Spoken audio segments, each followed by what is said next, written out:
नमस्कार, आप देख रहे हैं सच की पड़ताल। मैं हूं नगमा। आज नकली दवाओं के रैकेट की पड़ताल करेंगे। दिल्ली पुलिस की क्राइम ब्रांच ने कैंसर के लिए नकली दवाएं बनाने वाले और सप्लाई करने वाले एक अंतर्राष्ट्रीय गिरोह का पर्दाफाश किया है, जिसमें 8 लोगों की गिरफ्तारी हुई है। गिरोह के 8 लोग पुलिस की गिरफ्त में हैं। 2 साल से नकली दवा बनने का ये काम हो रहा था, जिसके गिरोह का जो मुखिया है वो विपिल जैन नाम का आदमी है, जो मास्टरमाइंड है। और रोहिणी के एक बहुत बड़े कैंसर अस्पताल के 2 कर्मचारी भी इसमें गिरफ्तार किए गए हैं। इन पकड़े गए लोगों में से कुछ फार्मासिस्ट भी शामिल हैं।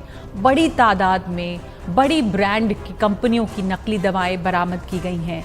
1 से 3 लाख के इंजेक्शन में भरी जाती थी 100 रुपए की एंटी फंगल दवाएं, यानी जो फंगस के काम आती हैं, फंगस को हटाने के लिए, वो 100 रुपए की मिलने वाली दवा जो है 1-1 लाख से लेकर 3 लाख तक के इंजेक्शन के बॉटल में भरी जाती थी। दिल्ली और गुरुग्राम के 3 फ्लैट में ये नकली दवाएं तैयार की जा रही थी।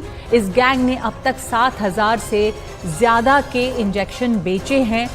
1.96 लाख रुपए के इंजेक्शन में नकली दवाई भरकर ये बेचते थे। और कुछ दवाइयाँ जो हैं वो चीन भी भेजी जा रही थी, हिंदुस्तान के बाहर अमेरिका भी भेजी जा रही थी। इसमें 89 लाख कैश रुपए भी बरामद हुए हैं। 4 करोड़ की 7 अंतर्राष्ट्रीय 2 भारतीय ब्रांड की नकली दवाएं बरामद की गई हैं। तो ये जो है, इसमें 8 लोग गिरफ्तार हुए हैं। और आज ये कैंसर की दवाओं जो नकली बनाई जाती थी उसके गिरोह का पर्दाफाश हुआ है। लेकिन बीते हफ्ते ही हैदराबाद में, फिर दिल्ली के आसपास शामली में, इसके अलावा कोटद्वार में छापे पड़े थे, जिसमें कि नकली दवाओं का एक बहुत बड़ा रैकेट सामने आया था।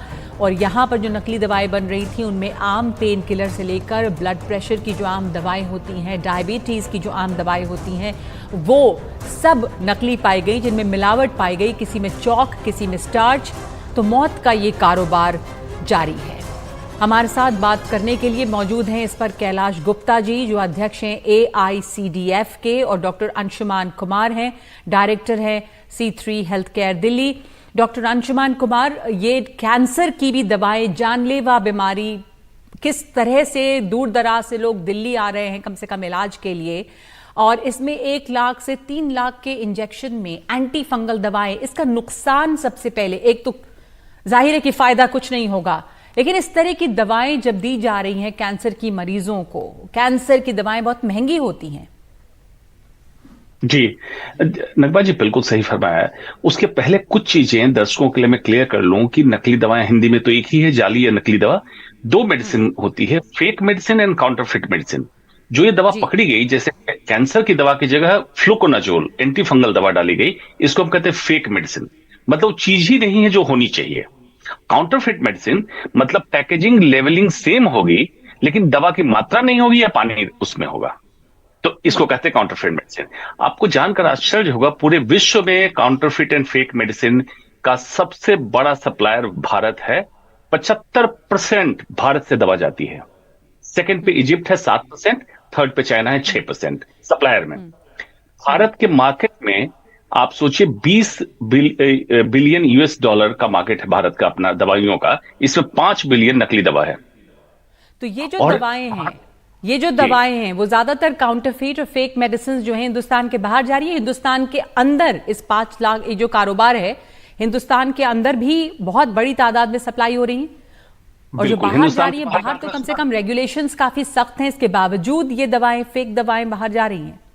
जी जी, बता रहे हूं। अब डोमेस्टिक सुन लीजिए, 25% हिंदुस्तान के अंदर की दवा नकली है, 25%। और जो बाहर जा रही है उसका आंकड़ा दिया।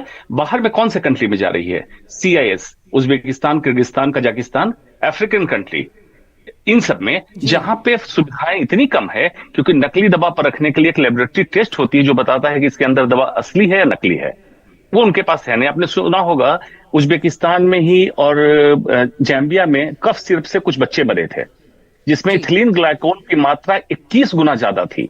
तो उनके बेचारों के पास टेस्ट करने की जगह ही नहीं है। अब सोचिए, आपने जो सवाल पूछा कि फ्लूकोनाजोल एंटी फंगल भर दिया अगर कैंसर की दवा की जगह, तो क्या होगा? कैंसर के मरीज की already kidney, immune system, liver compromise होता है। फ्लूकोनाजोल का साइड इफेक्ट किडनी पे बहुत बड़ा है।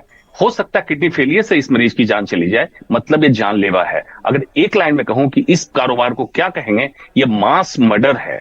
अगर मर्डर की सजा फांसी हो सकती है तो मास मर्डर की सजा सरकार निर्धारित करे क्या होनी चाहिए। इस पे सख्ती बहुत ज्यादा जरूरी है। कैलाश गुप्ता जी, आपकी राय, किस तरह की सख्ती होनी चाहिए, किस तरह की सजा होनी चाहिए? मास मर्डर है ये। ऑलरेडी देखिए आप, कैंसर जैसी बीमारी से मरीज जूझ रहे हैं और ऐसी दवाएं जो उनके और ऑर्गन फेलियर की ओर लीड कर रही हैं। जैसे हम एंटी फंगल दवाएं भरी हुई ये शीशियां मिली थी, मरीज इस भरोसे से जा रहा है कि जो इंजेक्शन लिया जा रहा है कीमोथेरेपी में, उससे उसका इलाज होगा। इलाज तो नहीं, उल्टे इतना भयानक नुकसान।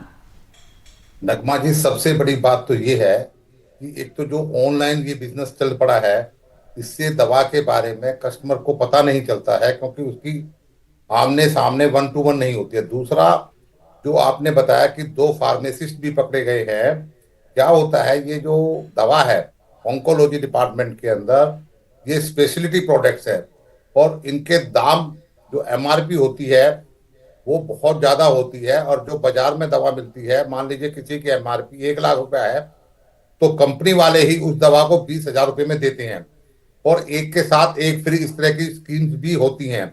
लेकिन सबसे बड़ा कारण क्या है, जब किसी का पेशेंट हॉस्पिटल में एडमिट होता है तो जो वहां पर अटेंडेंट के साथ जो फार्मासिस्ट होते हैं या जो और वहां के एम्प्लॉय होते हैं, उनकी एक पूरा का पूरा एक बहुत बड़ा जाल है। आप ऑल इंडिया मेडिकल इंस्टीट्यूट के बाहर देखिए और देखिए, वहां पर वो दवा की दुकान की बजाय उसको कोई सप्लायर बीच में सप्लाई करता है। तो मैं तो इसमें ये कहूंगा कि इसके अंदर सबसे बड़ी जो कमी है वो उपभोक्ता की है, ग्राहक की है, पेशेंट की है। तो ग्राहक या उपभोक्ता की जो कमी है वो कहां पर है, कैसे है, कैसे ये ग्राहक पहचाने कि वो जो दवा खरीद रहे हैं वो असली दवाएं हैं? आप कह रहे हैं एक तो सस्ते के चक्कर में भी लोग चले जाते हैं कि सस्ती दवाएं कहां मिल रही हैं, और ऑनलाइन भी आजकल बहुत सारी सस्ती दवाएं हैं, और इस चक्कर में बल्कि कैलाश जी, बड़ी कंपनियां भी सप्लाई कर रही हैं, ऑनलाइन दवाएं सस्ती मिल जाती हैं, कॉमन दवाएं भी। तो फिर आप कह रहे हैं कि इससे भी बहुत गड़बड़ है।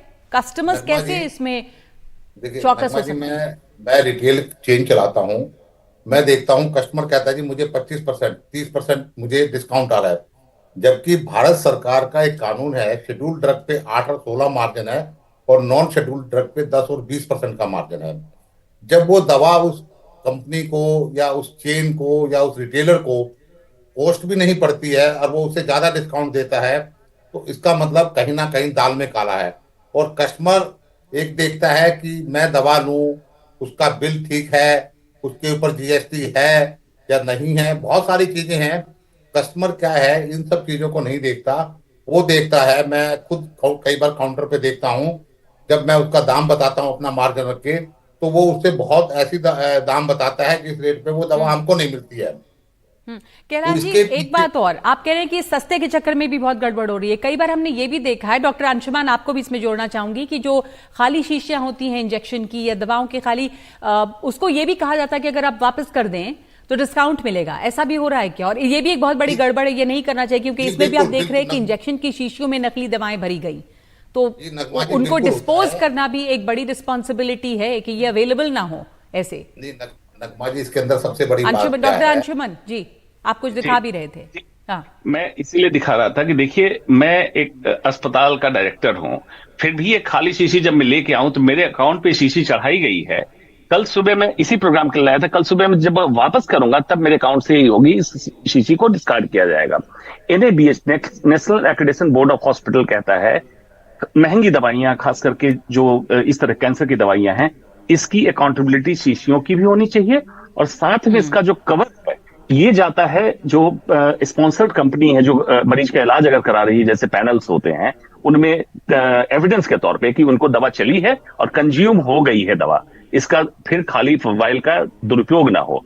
तो ये उस पार्ट पे लैकिंग हुआ। इसके नेक्सस में मैंने ये भी सुना था कि एक सरकारी अस्पताल से खाली शीशियां सप्लाई की जाती थी, 5,000 रुपए में पूरा बच जाता था।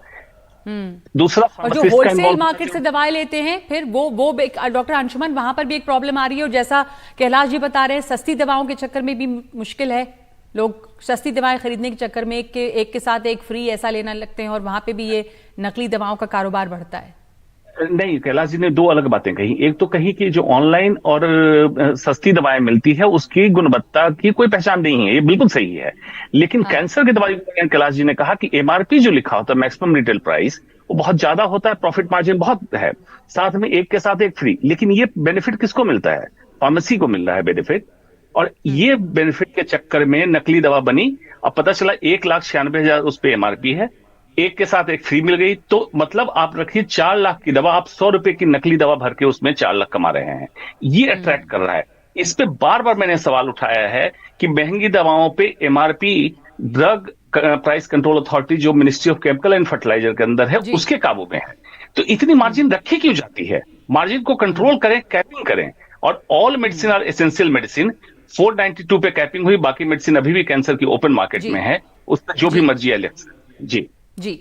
जी, धन्यवाद आप दोनों का। हमारे पास वक्त इतना ही है, लेकिन ये बहुत महत्वपूर्ण मुद्दा है जिस पर और चर्चा होनी चाहिए कि इस पर किस तरह की सख्ती की जा सकती है कि ये जो एक कारोबार बन गया है जिसमें बहुत मुनाफा है और मुनाफे के लिए ये सस्ती दवाएं और नकली दवाएं बन रही हैं, बट जानलेवा साबित हो रही हैं। वो तो कस्टमर्स को बहुत सचेत रहने की जरूरत है। एक ब्रेक लेंगे और अब सरकार ने सख्ती की है फार्मास्यूटिकल कंपनियों पर भी।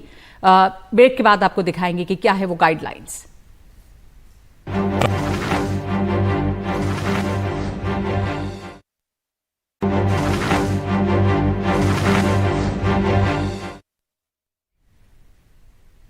इधर फार्मा कंपनियों पर सरकार सख्त है। फार्मा कंपनियों के लिए फार्मास्यूटिकल विभाग ने uniform code for pharmaceutical marketing practices के तहत गाइडलाइन जारी की है। इस गाइडलाइन को तमाम फार्मास्यूटिकल एसोसिएशन को अपनी वेबसाइट पर डालनी होगी, जिसमें यह कहा गया है कि हेल्थ केयर प्रोफेशनल को आर्थिक लाभ नहीं पहुंचा पाएंगे।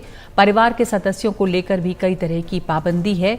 मुफ्त सैंपल सिर्फ क्वालिफाइड डॉक्टरों को ही मिले, फ्री सैंपल भी तय मात्रा से ज़्यादा नहीं, बाजार में आने की इजाज़त से पहले दवा का प्रमोशन नहीं, प्रोडक्ट के विज्ञापन को लेकर भी सावधानी बरतनी होगी। प्रोडक्ट को लेकर किसी दावे के भी दिशा निर्देश हैं, किसी प्रोडक्ट से तुलना करने को लेकर भी दिशा निर्देश जारी किए गए, यानी कि आप किसी भी प्रोडक्ट से अपनी दवाओं की तुलना नहीं कर सकते अच्छी या बुरी बताकर।